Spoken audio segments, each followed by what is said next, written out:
Hello നമസ്കാരം. Success സ്പേസിലെ പുതിയ ക്ലാസ്സിലേക്ക് ഏവർക്കും സ്വാഗതം. ഓക്കെ, നമ്മൾ നോക്കുന്ന മൂന്നാം പഞ്ചവത്സര പദ്ധതിയാണ്. കഴിഞ്ഞ 3 ക്ലാസ്സുകളായിട്ട് പഞ്ചവത്സര പദ്ധതി ബേസ്, അതുപോലെ ഫസ്റ്റും സെക്കൻഡ് എന്നുള്ള പറഞ്ഞായിരുന്നു. ഇത് കാണാത്ത ആളുകളുണ്ടെങ്കിൽ ഒന്ന് കാണാൻ ശ്രമിക്കുക.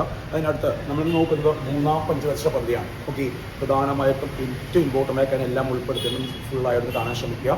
പറയുന്നു, ഇതിലെ മൂന്നാം പഞ്ചവത്സര പദ്ധതിയുടെ കാലഘട്ടം ചോദിച്ചാൽ 1961 മുതൽ 1966 വരെ. അപ്പം മൂന്നാമത്തെ കാലഘട്ടം 61 to 66 ആണെങ്കിൽ ഈ പദ്ധതി അറിയപ്പെട്ട പേര് ഗാഡ്ഗിൽ മാതൃക എന്നും അതുപോലെ ജോൺ സാൻഡി ആൻഡ് ചക്രവർത്തി മോഡൽ. അപ്പോൾ മൂന്നാം പദ്ധതി അറിയപ്പെട്ട പേരുകൾ ചോദിച്ചാൽ നമ്മുടെ ഗാഡ്ഗിൽ മാതൃക, അതുപോലെ തന്നെ ജോൺ സാൻഡി ആൻഡ് ചക്രവർത്തി മോഡൽ എന്നറിയപ്പെട്ട പഞ്ചവർഷ പദ്ധതിയാണ് മൂന്നാം പഞ്ചവർഷ പദ്ധതി. ഈ മൂന്നാം പഞ്ചവർഷ പദ്ധതി പ്രധാനമായും ഊന്നൽ നൽകിയ മേഖലയാണ് ഒന്ന് ഭക്ഷ്യ സ്വയം പര്യാപ്തത, അതുപോലെയാണ് സമ്പദ്ഘടനയുടെ സ്വയം പര്യാപ്തത. അപ്പൊ മൂന്നാം പഞ്ചവർഷ പദ്ധതിയുടെ പ്രധാനപ്പെട്ട ലക്ഷ്യം അല്ലെങ്കിൽ ഊന്നൽ നൽകിയ മേഖല ചോദിച്ചാൽ നമുക്ക് പറയാൻ പറ്റാം ഭക്ഷ്യ സ്വയം പര്യാപ്തത, സമ്പദ്ഘടനയുടെ സ്വയം പര്യാപ്തതയാണ്. അതുപോലെ ഈ പദ്ധതി കാലഘട്ടം നടപ്പിലാക്കിയ പ്രധാന പദ്ധതികളാണ് ഒന്ന് NCERT. നമ്മൾ NCERT നടപ്പിലാക്കിയ പഞ്ചവത്സര പദ്ധതിയാണെങ്കിൽ മൂന്നാം പഞ്ചവർഷ പദ്ധതിയാണ്. 1961 നമ്മുടെ NCERT പ്രാബല്യത്തിൽ വരുന്നത്. അതുപോലെ രണ്ടാമത്തെ കാര്യമാണ് കോത്താരി കമ്മീഷൻ. ഈ വിദ്യാഭ്യാസവുമായി ബന്ധപ്പെട്ടതിനെ കോത്താരി കമ്മീഷൻ രൂപം നൽകിയ പഞ്ചവർഷ പദ്ധതി ചോദിച്ചാലും മൂന്നാം പഞ്ചവർഷ പദ്ധതിയാണ്.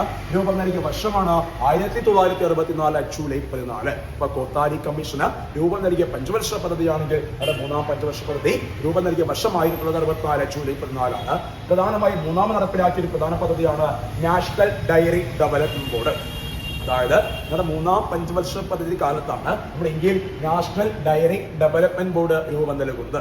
ഏത് വർഷം ചോദിച്ചാൽ 1965. അപ്പൊ നാഷണൽ ഡയറി ഡെവലപ്മെന്റ് ബോർഡിന് രൂപം നൽകിയ പഞ്ചവർഷ പദ്ധതി ചോദിച്ചാൽ മൂന്നാം പഞ്ചവർഷ പദ്ധതിയാണ്. അതുപോലെ നമ്മുടെ ഇന്ത്യയും പാകിസ്ഥാനും തമ്മിലുള്ള താഷ്കന്റ് കരാർ ഒപ്പുവെച്ചത് ഏത് പഞ്ചവർഷ പദ്ധതി കാലഘട്ടത്തിൽ ചോദിച്ചാൽ മൂന്നാം പഞ്ചവർഷ പദ്ധതി കാലഘട്ടത്തിലാണ്. അപ്പൊ താഷ്കന്റ് കരാർ ഒപ്പുവെച്ച പഞ്ചവർഷ പദ്ധതി ചോദിച്ചാൽ മൂന്നാം പഞ്ചവർഷ പദ്ധതിയാണ്. വർഷം ചോദിച്ചാൽ 1966 ജനുവരി 10.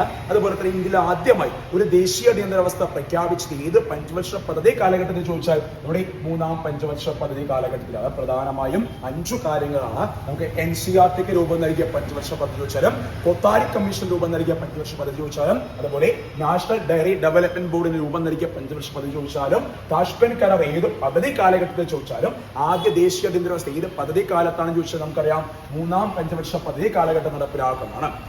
ഈ മൂന്നാം പദ്ധതി ലക്ഷ്യം വെച്ച് വളർച്ചാ നിരക്ക് 5.6% കൈവരിച്ചത് 2.8% മാത്രമേ ഉള്ളൂ. ഈ പദ്ധതി പ്രധാനമായി പരാജയപ്പെടുകയാണ്.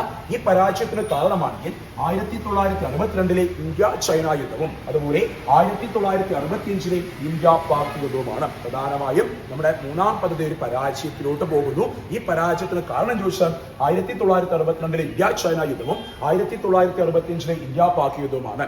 ഈ പരാജയത്തിന് ശേഷം അടുത്തൊരു പുതിയൊരു പഞ്ചവർഷ പദ്ധതി പ്രഖ്യാപിക്കുന്നില്ല. അതിന് പകരമായി വാർഷിക പദ്ധതികൾ പ്രഖ്യാപിക്കുന്നു. ആദ്യ വാർഷിക പദ്ധതിയാണെങ്കിൽ പ്ലാൻ ഹോളിഡേ കാലഘട്ടം.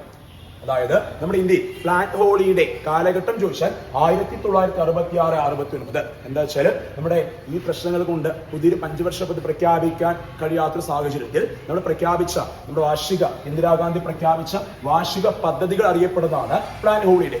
ആ പ്ലാൻ ഹോളിഡേ കാലഘട്ടം എപ്പോഴും ചോദിക്കുന്നതാണ് 1966-69. ആ പ്ലാൻ ഹോളിഡേ പ്രഖ്യാപിച്ച പ്രധാനമന്ത്രിയാണെങ്കിൽ ഇന്ദിരാഗാന്ധിയാണ് എന്നുകൂടി പറയും. അതായത് നമ്മുടെ മൂന്നാം പദ്ധതിയുടെ പരാജയത്തിനോ കാരണം ചോദിച്ചാൽ 62 ഇന്ത്യ ചൈന യുദ്ധവും 65 ഇന്ത്യ പാക് യുദ്ധവുമാണ്. ഈ പരാജയത്തിന് ശേഷം പുതിയൊരു പഞ്ചവർഷ പദ്ധതി പ്രഖ്യാപിക്കാൻ കഴിയുന്നില്ല. അപ്പോൾ അതിന് പകരമായിട്ട് ഒരു വാർഷിക പദ്ധതി പ്രഖ്യാപിക്കുന്നു. ആ വാർഷിക പദ്ധതി അറിയപ്പെട്ടതാണ് പ്ലാൻ ഹോളിഡേ എന്നറിയപ്പെടുന്നു. അല്ലെങ്കിൽ പ്ലാൻ ഹോളിഡേ കാലഘട്ടം 66 to 69. ഈ പ്ലാൻ ഹോളിഡേ പ്രഖ്യാപിച്ച പ്രധാനമന്ത്രിയാണെങ്കിൽ ഇന്ദിരാഗാന്ധിയാണ്. ഇനി മനസ്സിലാക്കണം, ഈ മൂന്നാമത് പ്രധാനപ്പെട്ട പ്രത്യേകതയാണ് 3 പ്രധാനമന്ത്രിമാരുടെ കീഴിൽ നടപ്പിലാക്കിയ പഞ്ചവർഷ പദ്ധതി ചോദിച്ചാൽ നമ്മുടെ മൂന്നാം പദ്ധതിയാണ്. അപ്പൊ 3 പ്രധാനമന്ത്രിമാർ ഈ പദ്ധതി കാലഘട്ടത്തിൽ വരുന്നുണ്ട്. അത് ആരെല്ലാമാണ് ചോദിച്ചാൽ ജവഹർലാൽ നെഹ്റു, ലാൽ ബഹദൂർ ശാസ്ത്രി, ഇന്ദിരാഗാന്ധി. അതായത് 3 പ്രധാനമന്ത്രിമാരുടെ കീഴിൽ നടപ്പിലാക്കിയ പഞ്ചവർഷ പദ്ധതി ചോദിച്ചാൽ മൂന്നാം പഞ്ചവർഷ പദ്ധതിയാണ്. അത് ഏതെല്ലാം പ്രധാനമന്ത്രിമാരാണെന്ന് ചോദിച്ചാൽ ജവഹർലാൽ നെഹ്റു, ലാൽ ബഹദൂർ ശാസ്ത്രി, ഇന്ദിരാഗാന്ധി. മൂന്നാം പദ്ധതി ഒന്നുകൂടി വേഗം പറയാം. അതായത് ഇതിന്റെ പദ്ധതി കാലഘട്ടം 1961 മുതൽ 66 വരെയാണെങ്കിൽ ഈ പദ്ധതി അറിയപ്പെട്ട പേരുകൾ ഗാഡ്ഗിൽ മാതൃക എന്നും ജോൺസ് ആൻഡി ആൻഡ് ചക്രവർത്തി മോഡൽ എന്നറിയപ്പെടുന്നു. ഈ പദ്ധതി ലക്ഷ്യം വെച്ച അല്ലെങ്കിൽ ഊന്നൽ നൽകിയ മേഖല ഏതാണെന്ന് ചോദിച്ചാൽ നമ്മുടെ ഭക്ഷ്യ സ്വയം പര്യാപ്തത, സമ്പദ്ഘടനയുടെ സ്വയം പര്യാപ്തതയാണ്. ഈ പദ്ധതി കാലഘട്ടം നടപ്പിലാക്കിയ മറ്റു പ്രധാന പദ്ധതികളാണ്. ഒന്ന് NCERT രൂപം നൽകിയ വർഷം 1961 ആണെങ്കിൽ രണ്ടാമത് നടപ്പിലാക്കിയ പ്രധാനപ്പെട്ട കമ്മീഷനാണ് കൊത്താരി കമ്മീഷൻ.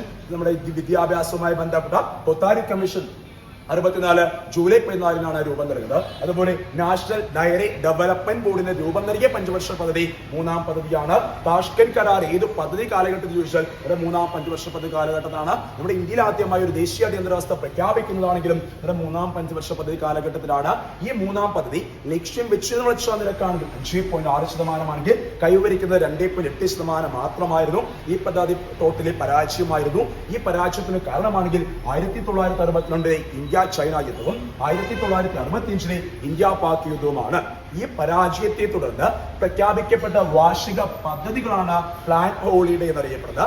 ഈ പ്ലാൻ ഹോളിഡേ കാലഘട്ടമാണ് 1966 1969. ഈ പ്ലാൻ ഹോളിഡേ പ്രഖ്യാപിച്ച പ്രധാനമന്ത്രി ഇന്ദിരാഗാന്ധിയാണ്. അത് പ്രധാനപ്പെട്ട പ്രത്യേകതയാണെങ്കിൽ മൂന്നാം പഞ്ചവർഷ പദ്ധതി പ്രധാന പ്രത്യേകതയാണ് 3 പ്രധാനമന്ത്രിമാരുടെ കീഴിൽ നടപ്പിലാക്കിയ പഞ്ചവർഷ പദ്ധതിയാണ്. ആ പ്രധാനമന്ത്രിമാർ ആരൊക്കെയാണെന്ന് ചോദിച്ചാൽ ജവഹർലാൽ നെഹ്റു, ലാൽ ബഹദൂർ ശാസ്ത്രി, അതുപോലെ ഇന്ദിരാഗാന്ധി.